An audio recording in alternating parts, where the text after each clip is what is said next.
las ecuaciones de Maxwell, todo lo que tiene que ver directamente con la explicación de la electricidad y el magnetismo. Bueno, entonces, empezando a hablar por quien es conocido como el padre de la electricidad y el electromagnetismo, podemos decir que su nombre completo es James Clerk Maxwell, científico escocés especializado en física y matemática. Se le reconoce con el mayor logro en la formulación teórica de la radiación electromagnética. Y eso es lo que nosotros vamos a hablar en esta clase.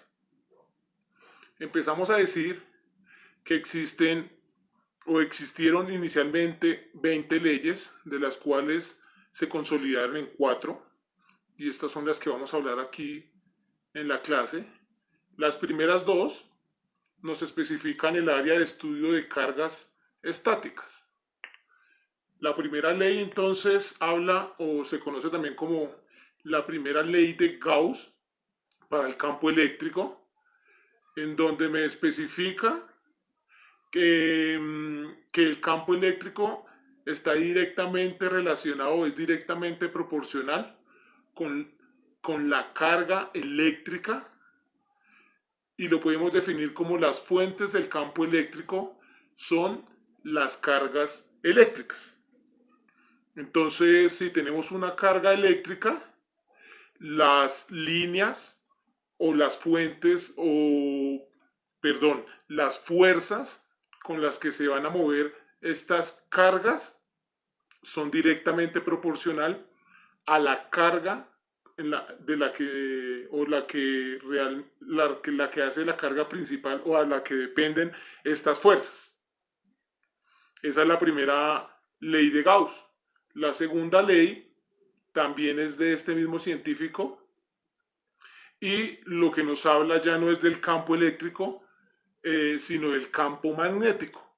Y se define como el campo magnético no tiene fuentes, y también lo podemos definir como las líneas de fuerza en un campo magnético siempre se cierran en sí mismas.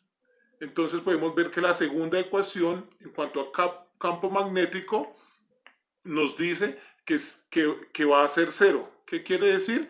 Que no va a tender a una línea continua, sino que de donde se ejerce esta fuerza magnética tiende a volver a ese mismo núcleo de donde salió la fuerza magnética. Para la tercera y la cuarta ley, hablamos ya de la ley de Ampère y Faraday.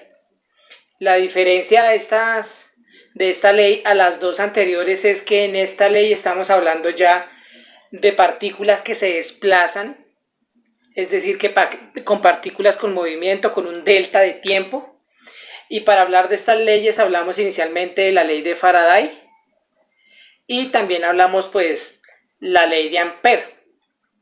Estas leyes lo que hacen es conectar la relación entre campos eléctricos y campos magnéticos en sus ecuaciones, y en donde se ve realmente la aplicación o el aporte que hizo James Clerk Maxwell en estas leyes. Se conoce en la ley de Ampère como corriente de desplazamiento, y es el aporte que hizo Maxwell a especificar o a definir estas ecuaciones, que, como lo comento, son ecuaciones que nos hacen conexiones y ya no nos trabajan individualmente, sino que hacen una relación entre lo que es un campo eléctrico y un campo magnético, teniendo en cuenta de que la partícula o la fuerza ya se está desplazando, o hay un delta de tiempo que se está teniendo en cuenta. Por último, y es el gran aporte de este científico, encontramos la ecuación de la onda, en donde describimos que ya las soluciones a las anteriores ecuaciones nos llevan a identificar, o nos llevan a a reconocer una ecuación que sirve como la descripción de la propagación de la perturbación de una onda en el espacio. ¿Qué se hizo con este nuevo invento?